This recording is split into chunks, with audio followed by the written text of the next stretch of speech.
At exactly 9:42 p.m., a security camera overlooking a quiet office corridor flickered, then steadied. The hallway was empty until a man stepped into frame, calm and unhurried. He walked directly to a restricted access door and entered. The timestamp was clear, the footage was sharp, and the face was unmistakable. Investigators confirmed his identity within hours. There was no doubt it was Daniel Okoye. But when confronted, he didn't hesitate. He insisted he had never been there. No connection to the building. No reason to visit. No memory of that night. Nothing. And yet, the camera showed otherwise. How could someone be caught on camera in a place they claimed they had never been? Daniel Okoye, a 34-year-old systems analyst, was known for routine and precision. He lived alone, had no criminal record, and followed predictable patterns.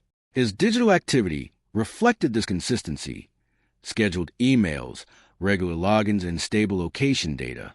He wasn't someone who appeared in unexpected places.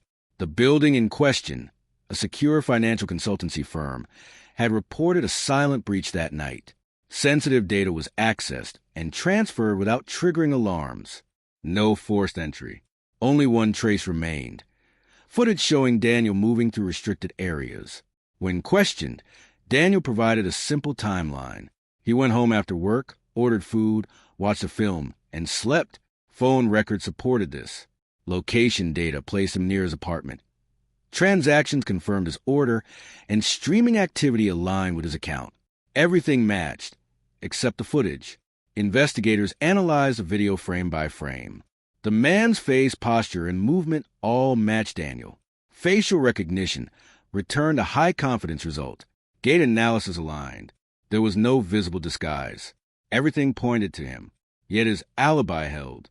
No unusual phone movement, no travel records, no witnesses placing him elsewhere. Witnesses added further confusion. A neighbor heard his television late into the night. Another saw his lights on, individually insignificant. Together they reinforced his presence at home.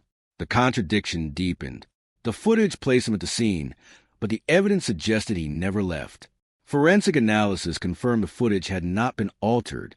Timestamps were intact, and the camera functioned normally. Investigators considered a look-alike, but found no match. Attention shifted to Daniel's devices. Everything appeared normal until a small anomaly emerged: a 4-minute Wi-Fi disruption at his apartment. During that time, his phone stopped transmitting location data. Brief, subtle, but unusual. Alone, it meant little. Within the timeline, it raised questions. Expanding their search, investigators reviewed surrounding cameras. A vehicle appeared briefly near Daniel's building, then reappeared minutes later heading toward the firm. The timing was tight.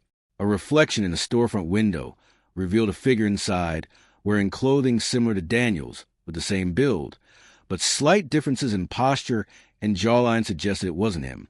The truth redefined everything. Daniel had not lied. He had never been there. A former contractor of the firm had orchestrated the deception with knowledge of the building systems. He studied routines, mapped cameras, and selected Daniel deliberately. Using publicly sourced images, he created a hyper-realistic physical disguise, replicating Daniel's face, clothing, and movements. On camera, it was nearly indistinguishable.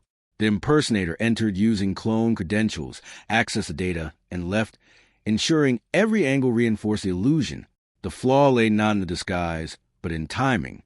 The 4-minute network disruption was caused by a signal jammer used near Daniel's apartment to create doubt in location data. The plan relied on investigators trusting the footage above all else. For a time, they did.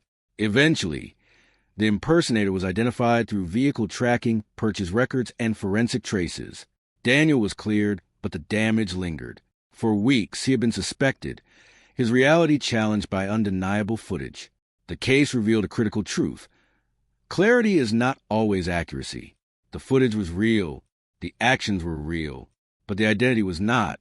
In a world of constant surveillance, the question is no longer whether something was recorded, but whether it was understood.